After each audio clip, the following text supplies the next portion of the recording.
Mesdames et messieurs, bonjour. Aujourd'hui, nous allons parler de nutriments.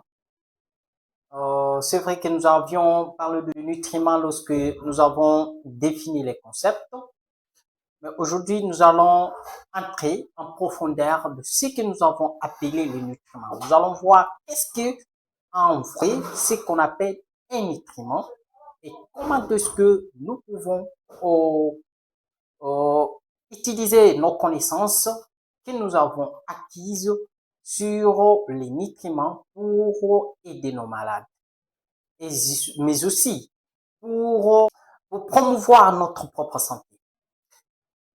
Les compétences sont les mêmes. Nous allons poursuivre la deuxième et la troisième compétence, donc la prise de décision, mais aussi l'exécution de certains actes et certaines interventions infirmières. Alors, sans tarder, nous allons parler de nutriments. Je vais revenir un peu sur la définition de nutriments pour que vous puissiez comprendre ce qu'est les nutriments. Lorsqu'on parle de nutriments, il faut juste savoir qu'un nutriment n'est autre qu'une substance chimique qu'on va trouver dans les aliments. La substance chimique trouvée dans les aliments, c'est ça qu'on appelle un nutriment. Et ce nutriment, on les trouve dans les aliments. Et pourquoi on l'appelle le chimique? Parce qu'à l'œil, c'est difficile de pouvoir les voir. Il faut faire appel à ce que nous avons appelé le microscope. Ce que nous voyons, ce sont les aliments. Ce que nous consommons, ce que nous mangeons. Mais l'organisme n'a pas besoin de ces aliments. L'organisme a besoin d'un élément spécifique qui se trouve dans cet aliment que tu manges. Et c'est cet élément qu'on appelle le nutriment. Et il faut que l'organisme puisse faire un métabolisme pour extraire cet élément dans ton aliment que tu as mangé pour qu'il puisse l'utiliser. Et c'est grâce à ces nutriments que ton organisme continue à fonctionner. Ce qu'il faut savoir à propos de nutriments, c'est que il y a des classes de nutriments.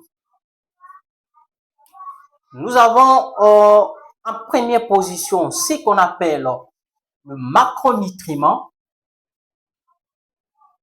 et nous avons ce que nous appelons le micronutriment. Comme leur nom l'indique, nous avons le macro, les micros, et nous avons le macro. C'est quoi en fait le macro? C'est quoi en fait le micro? Nous allons revenir. C'est ça. Mais ce qu'il faut retenir, c'est que quand il s'agit de macronutriments, ce sont des substances qui apportent à notre organisme ce que nous avons appelé l'énergie. Ils apportent l'énergie, mais aussi ils ils apportent la structure. La structure, ici, si vous vous rappelez, lorsque nous avons classifié les aliments, nous avons parlé des aliments de construction. De construction, c'est ça même la structure dont nous voulons parler.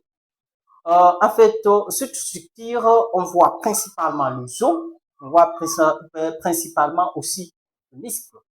Donc, les aliments, le macronutriment, à part le fait qu'ils puissent nous apporter l'énergie ou la force, ils nous permettent aussi de structurer notre organisme ou de construire notre organisme en agissant sur les os, mais aussi en agissant sur nos muscles. Quels sont ces macronutriments ou le macromolécule? Nous avons ce qu'on appelle ici, nous avons le lipide. Nous avons le lipide, nous avons le glucide, nous avons également ce qu'on appelle le protéine. Ce sont là ce qui représente ou sont ces nutriments qu'on appelle le macronutriment. Mais pour certains auteurs, ils pensent que l'eau est aussi est un macronutriment. Pourquoi? Parce que l'organisme a besoin de cette eau en grande quantité, donc environ un litre, oui, environ un litre des litres pour la construction ou en raison de 4 kilos, ou quoi, 4 calories. Donc, l'eau aussi peut être considérée comme un macronutriment. Alors, lorsque nous parlons de macro, nous voyons ce qu'on appelle grand. Donc, macro signifie grand ou beaucoup. Je ne vais pas aller avec beaucoup, mais il faut aller avec l'élément grand. Grand. Et micro se P ou petit. Alors, si on parle de micronutriments, on voit aussi que ce sont les éléments que l'organisme a besoin. Ici, ce n'est pas pour l'énergie, ici, ce n'est pas pour la structure, mais ils interviennent dans ce que nous avons appelé les réactions biochimiques. Les réactions biochimiques, principalement ce que nous avons dû, c'est que la protection.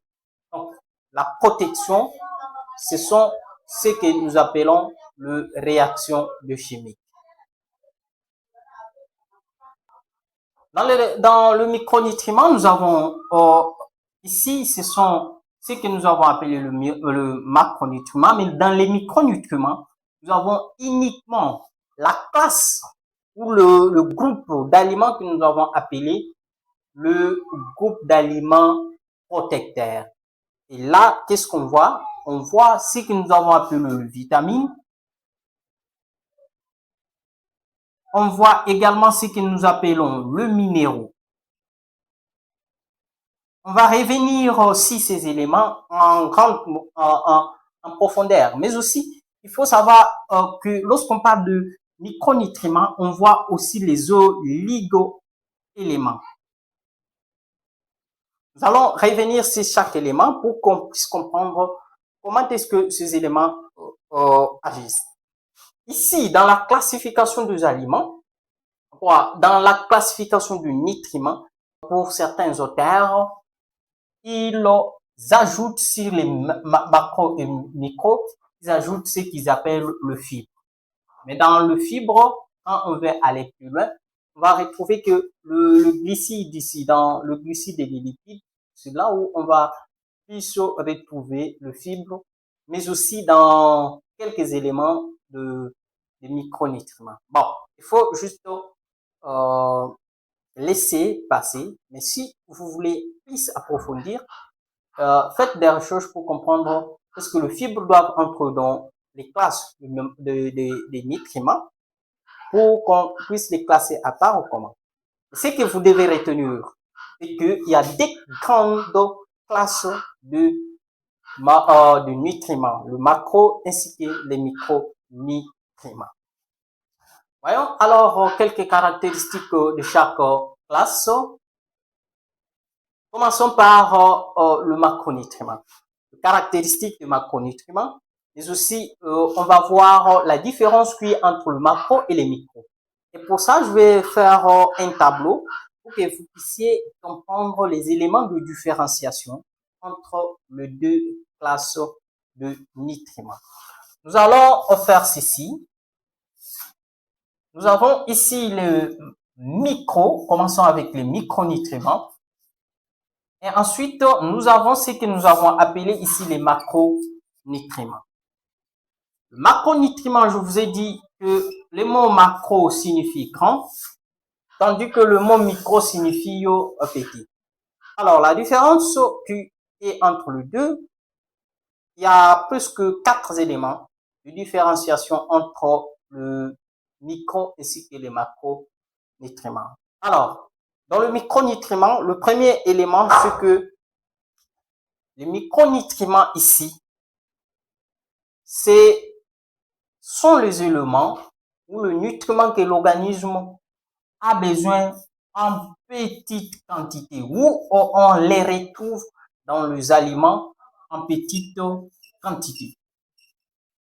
Nous avons le petite quantité, tandis que lorsque nous parlons de macronutriments dans notre alimentation, nous les retrouvons en grande quantité.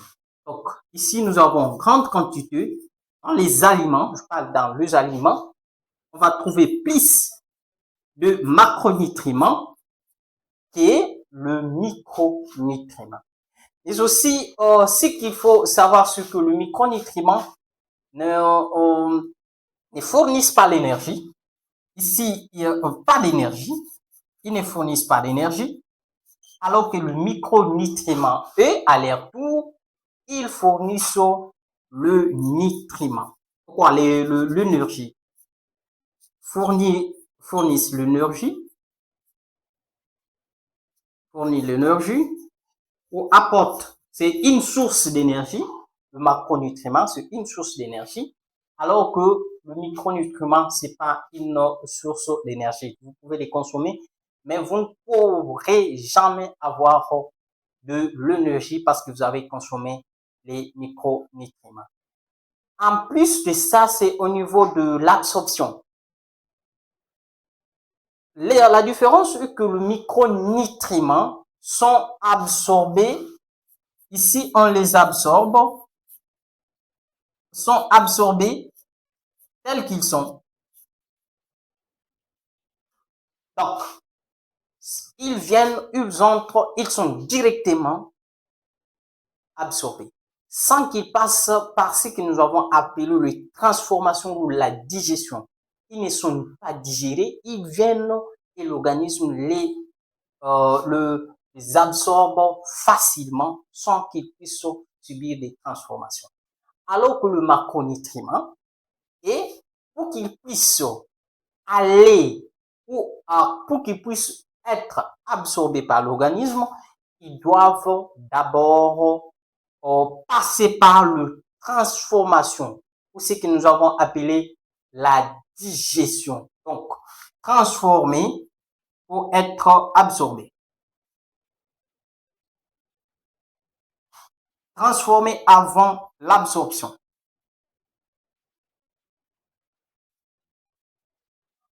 Avant l'absorption.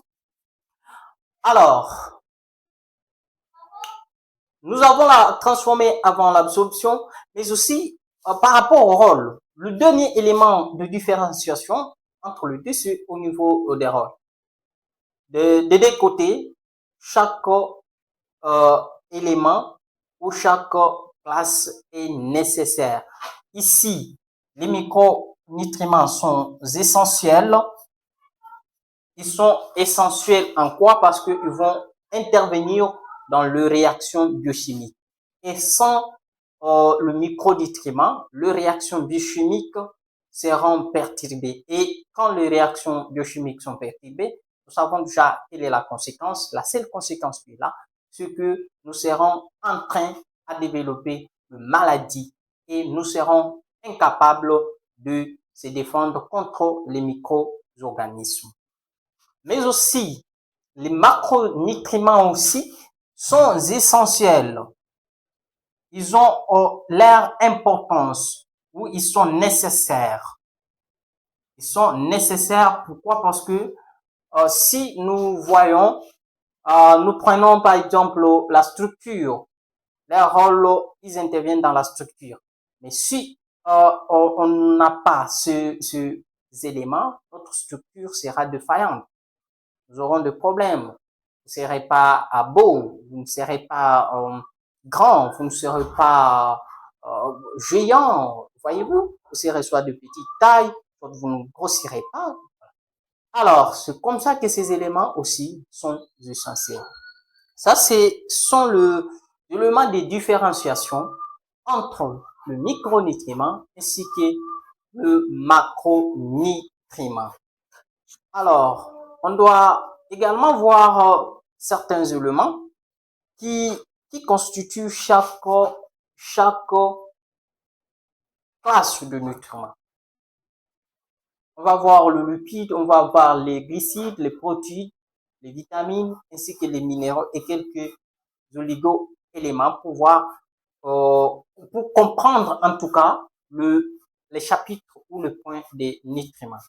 On va voir en première position le macronutriments, les constituants, ainsi que comment est-ce que ces lipides sont-ils essentiels, comme nous l'avons dit, et sont-ils nécessaires dans l'organisme, dans les fonctionnements de notre organisme. Alors, passons au premier point pour parler de macronutriments. Dans le macronutriment, nous avons dit qu'il y a ce que nous appelons le lipide, il y a ce que nous appelons le glucide, il y a ce que nous appelons les protéines. Et c'est aussi un élément qui peut vous aider à différencier le macronutriment ainsi que le micronutriments. La terminaison de mots. Si vous sentez dans la terminaison de chaque macronutriment, vous sentez qu'il y a ce que nous appelons le ide. Vous avez les protéines, les lipides ainsi que les glucides. Donc, ça peut vous aider à comprendre ou à mémoriser ces éléments-là. Quand vous sentez déjà sid ou id à la fin de chaque nutriment, vous savez déjà que vous êtes dans le macronutriment. Parlons d'abord des protéines. Dans les protéines, nous allons voir des classes de protéines. Le protéine, donc les classes, il y a ce que nous appelons le protéine simple ainsi que le protéine complexe. Dans le complexe, le simple, c'est l'élément principal qui va constituer ce que nous avons appelé les protéines. Parce que lorsqu'on voit les protéines, dans un français simple, le gens pense directement à ce que nous avons appelé la protéine. Mais est-ce que la protéine qui constitue les protéines? Oui, bien sûr. Mais l'élément principal qui constitue cette protéine, c'est quoi? C'est ça qu'on appelle les protéines simples. Et cette protéine simple, c'est l'acide aminé. Je ne vais pas m'atteler sur les acides aminés. Je sais que je vais revenir sur cette leçon. Les acides aminés, on va y revenir. Mais pour le moment, retenez que l'élément principal qui constitue les protéines, c'est l'acide aminé. Donc, on peut l'appeler le protéine simple. Alors, l'ensemble ou l'association de plusieurs acides aminés vont constituer ce que nous avons appelé la protéine. Et cette protéine devient maintenant une protéine complexe. Il faut retenir ces éléments ou cette structure parce que même lorsque nous allons arriver dans la digestion de ces nutriments, vous allez comprendre que nous allons revenir si c'est même chose ou c'est même connaissance parce que on dira qu'une protéine ne peut pas être directement absorbée. Je l'ai déjà dit dans la différenciation entre le macro ainsi que les micros. Donc, ils vont pas être digérés, absorbés directement, ils doivent se transformer. Cette transformation, la protéine doit être transformée d'abord en acide aminé, un élément par élément. Donc, on va revenir sur ça plus tard, vous allez comprendre ça. Alors, le protéine, retenez qu'il y a deux structures. Il y a la structure simple ainsi que la structure complexe. Dans la structure simple, on voit l'élément principal qui constitue ce que vous avez appelé le protéine. Et nous avons sur quoi c'est l'acide aminé. Et ces acides aminés constituent maintenant ce que nous appelons le protéine. Alors, parlons de glucides. Les glucides, en français simple, on dit ce sont le sucre. Mais est-ce que le glucide, ce sont le sucre? Point d'interrogation. Mais il faut aussi retenir que dans le glucide, il y a des éléments ou deux structures importantes. Nous avons d'abord ce qu'on appelle les monosaccharides, les monosaccharides ainsi que les disaccharides. Ce sont ces structures qui sont les structures principales, les plus simples de glucides. Le mono qui signifie un et le di qui signifie deux. Et ce sont ces structures ici, même lors de la digestion, qui seront absorbées. Bien sûr, il y a de sucre. Vous allez trouver des sucres simples directement en monosaccharide avec un seul élément ou une seule molécule de sucre ou avec D. Ce sont les deux qui seront plus absorbés. Mais on ne va pas revenir. On va y revenir, je m'excuse. On va y revenir lorsqu'on va parler plus de la digestion des aliments. On va entrer en profondeur pour comprendre ces éléments. Donc, et aussi, ils constituent ce que nous avons appelé la structure simple. Alors, l'ensemble de ces éléments constitueront ce que nous appelons le polysaccharide. Les polysaccharides qui signifient plusieurs monosaccharides ou le disaccharide qui constitue le poly. Et c'est comme ça, lorsque on parlera de la digestion, vous allez comprendre, on va donner quelques exemples. Ici, vous avez par exemple l'amidon. L'amidon est un polysaccharide. Avant qu'il puisse être digéré, absorbé, il doit d'abord être transformé en monosaccharide. Et ensuite, parlons de lipides. Les lipides et aussi ils sont constitués de deux structures. La première structure, c'est ce que nous appelons l'acide gras. Acide gras.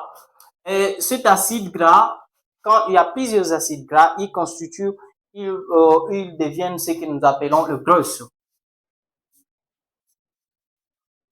Et c'est comme ça que vous allez dire plus, lorsqu'on parle de lipides, on voit les graisses. Mais les graisses ici, c'est qu'est-ce qui les constitue? Ils sont constitués par les acides gras. Nous allons entrer en profondeur lorsque nous allons parler de la digestion des aliments. Là, on va plus approfondir la digestion de tous ces éléments. Alors, parlons de micronutriments. Dans les micronutriments,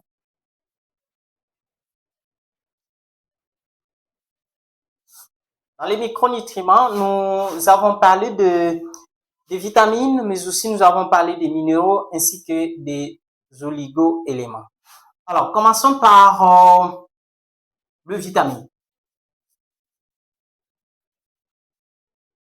Les vitamines, retenez que les vitamines sont subdivisées également en deux structures. La première structure, c'est ce qu'on appelle les vitamines liposolubles,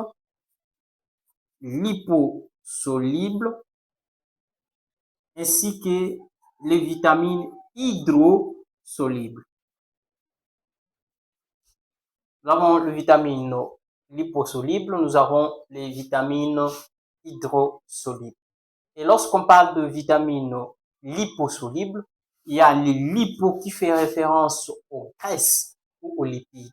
Donc, ce sont les vitamines qui sont plus solubles dans les graisses et ils sont plus attachés aux graisses. Et tandis que nous avons le vitamine hydrosoluble, hydro, qui fait référence à l'eau, donc qui sont solubles dans l'eau et ils sont beaucoup liés à l'eau. Dans le vitamine liposoluble, nous avons d'abord commençons avec le vitamine hydrosoluble. Dans l'hydrosoluble, nous avons principalement les vitamines du groupe B. Voilà. Nous avons le vitamine du groupe B, ce qui signifie la vitamine B1, B2, B3, B6, B9, B12, tout ce qui est comme vitamines du groupe B sont des vitamines hydrosolubles. Donc, ils sont solubles dans l'eau, sont liés à l'eau. Donc, à ce moment-là, lorsque vous les consommez, les excédents sont rejetés avec de l'eau.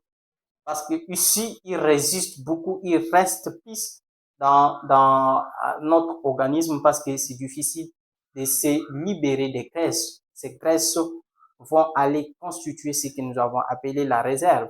Cette réserve, vous savez, c'est quel est son rôle. Et les vitamines liposolubles résistent plus, ils restent longtemps dans l'organisme.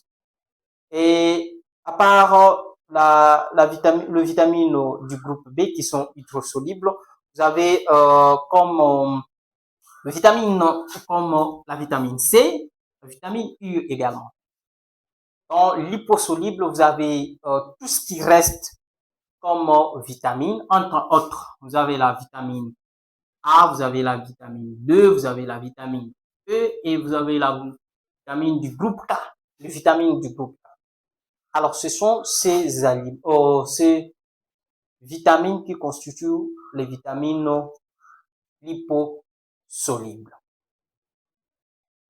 Allez, retenez une chose. Lorsqu'on parle de nutriments, ils sont classifiés à part le fait qu'on parle de macro ainsi que de micronutriments. Il y a une classification selon laquelle il y a des vitamines qu'on appelle quoi? Il y a des nutriments qu'on appelle le nutriments essentiels et il y a des vitamines quoi? Et il y a des nutriments qu'on appelle non essentiels.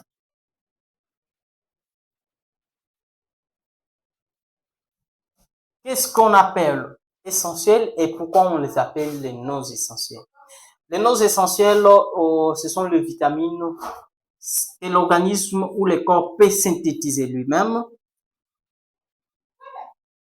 Mais le non essentiel, ce sont quoi? Les essentiels, ce sont les vitamines non synthétisées par l'organisme. Donc, pour les avoir, il faut aller puiser dans notre alimentation.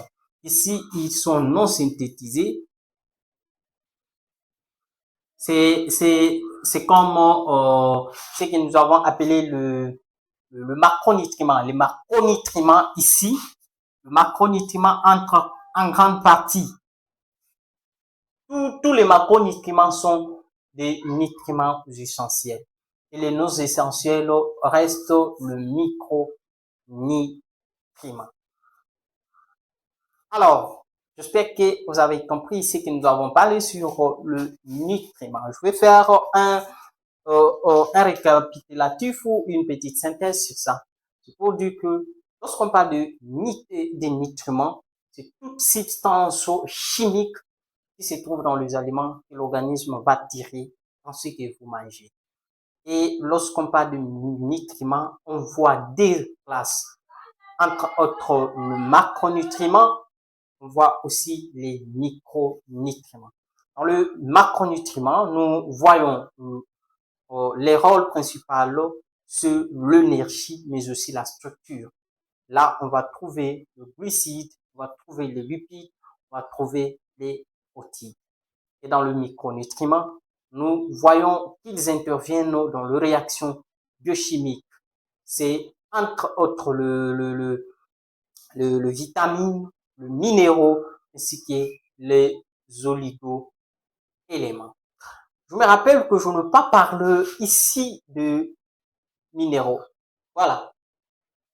Lorsque nous parlons de micronutriments, le vitamine, il y a ce qu'on appelle les minéraux. Les minéraux aussi font partie intégrante de ce que nous appelons le micronutriment. Les minéraux et les oligo-éléments, c'est comme je vais dire, vous avez comme le calcium, vous avez le fer, vous avez le zinc, vous avez le iode, tout ça, ça entre dans le minéraux.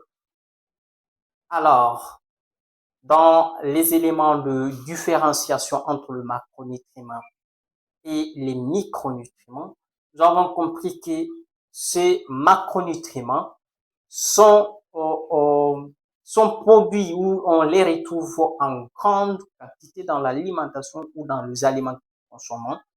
Mais aussi, nous avons vu que les macronutriments sont essentiels parce qu'ils vont nous apporter l'énergie, ils vont nous apporter la structure et nous avons vu qu'ils apportent l'énergie, mais aussi ils passent par les différentes transformations pour être absorbés.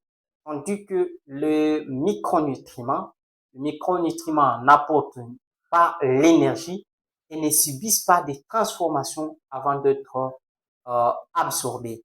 Mais aussi, ils sont en petite quantité dans les aliments. Vous avez compris pourquoi? Parce que l'organisme lui-même peut synthétiser cela. Et nous avons vu ce que nous devons retenir par rapport à l'importance de ces micronutriments dans l'intervention, dans les réactions biochimiques qui vont nous permettre de nous protéger contre les maladies. Alors, je vous donne rendez-vous dans une autre vidéo où je vais vous expliquer cette fois-ci un autre concept ou une leçon que vous devez maîtriser. Je vous donne rendez-vous plus tard. Ciao.